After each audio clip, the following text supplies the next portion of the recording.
कहीं जाते हैं तो हमारे प्रश्न पत्र पे एक गद्यांश आता है। क्या आता है? गद्यांश आता है। उस गद्यांश को हमें बड़े ध्यान से पढ़ना होता है। उसी से 5 प्रश्न दिए होते हैं। कितने प्रश्न? 5, जो कि 5 नंबर के होते हैं। इन 5 प्रश्नों के उत्तर जो है इसी गद्यांश में छिपे रहते हैं। अगर हम ध्यान से इसको पढ़ेंगे तो हमें इनके सारे उत्तर जो है एकदम सही सही मिल जाएंगे। एक बार इसको बहुत ध्यान से पढ़ना है मेरे साथ में। एक पढ़ो, एक तो सिर्फ सुन लो, मैं पढ़ रहा हूं तो ध्यान से सुनो। एक गांव में अल्लू चौधरी और जुम्मन शेख नामक 2 मित्र रहते थे। 2 मित्र कौन कौन? अल्लू चौधरी और जुम्मन शेख। ओके, दोनों की मित्रता गाढ़ी थी। गाढ़ी मतलब बहुत अच्छी थी।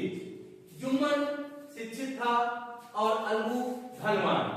जुम्मन पढ़ा लिखा था और अल्लू जो था धनवान, पैसे वाला व्यक्ति था।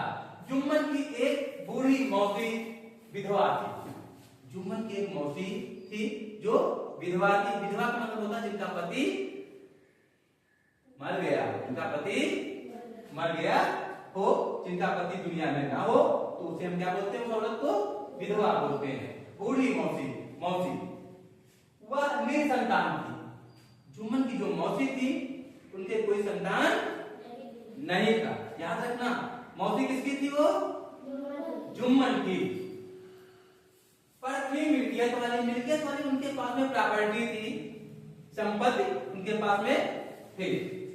उसने चारों ओर आंख उठाकर देखा। आंख उठाकर मतलब उन्होंने पढ़ा देखा कि कोई भाई मेरा सगे संबंधी है कि नहीं, परंतु उन्हें कोई नहीं मिला। जुम्मन के सिवाय उन्हें कोई और नहीं मिला। उन्होंने क्या किया? जब कोई अपना नजर ना आया तो मौसी ने जुम्मन के नाम अपनी मिल्कियत रजिस्ट्री कर दी।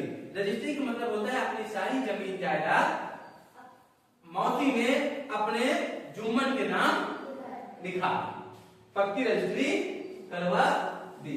जुम्मन ने वादा किया था कि वह आजीवन का मतलब होता है जब तक आप जिंदा हो, मतलब कि जीवन भर। आप ध्यान से सुनना, आपके प्रश्नों के उत्तर मिलेंगे।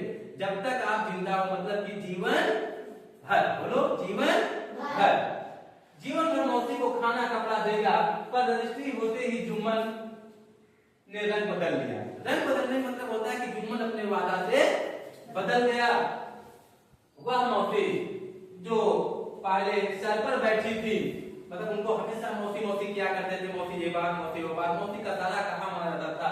आज वही मौसी पैरों तले कुचली जाने लगी। मतलब अब कोई मौसी का कहना नहीं माना, उनका काम निकल गया तो जो मौसी को ध्यान देना बंद कर दिए।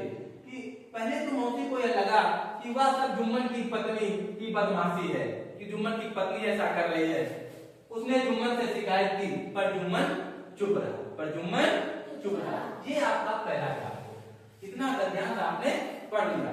आप ध्यान से देखो, पहला प्रश्न, मौसी विधवा थी। पहले देखो, मौसी विधवा थी। अल्लू चौधरी की, जुम्मन की, या अल्लू चौधरी जुम्मन से दोनों की, या उपरोक्त में से कोई नहीं। यहाँ पे जो खाली जगह उसमें क्या है? किसकी मौसी थी? जुम्मन शेख की। तो भैया आपका पहले प्रश्न का उत्तर है बी, जुम्मन शेख। ये आपके पहले प्रश्न का पहला उत्तर। अगर आप पढ़ के एकदम सही उत्तर देते हैं तो आप 1 नंबर पक्का कर देते हैं। अगला प्रश्न देखो।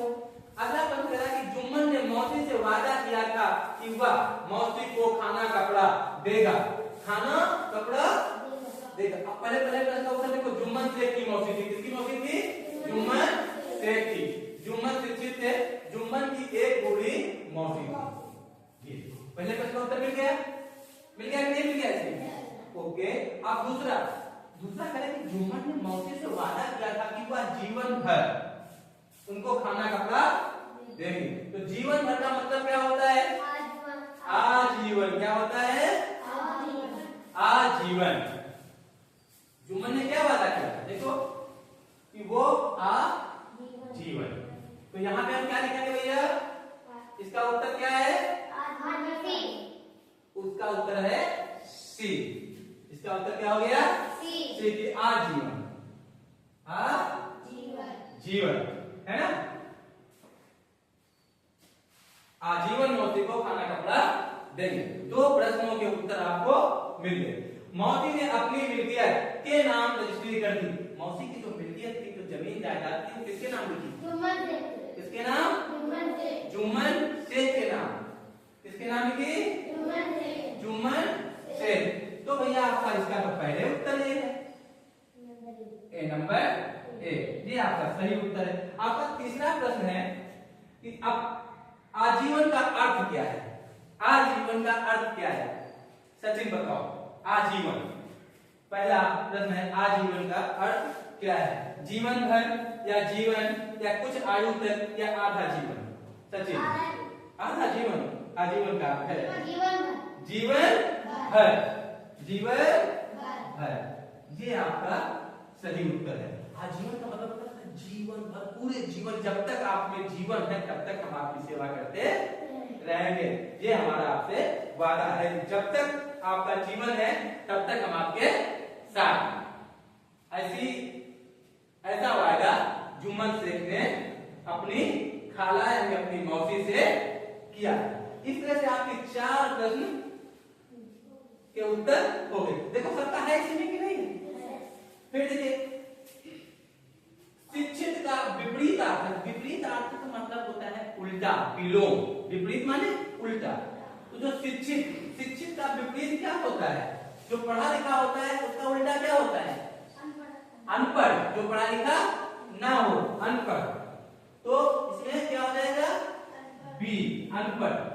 अपढ़ होता है जो हम पढ़ ना पाए। तो इसका आपके 5 के 5 प्रश्नों का उत्तर आपके इसी पैराग्राफ से मिल गया।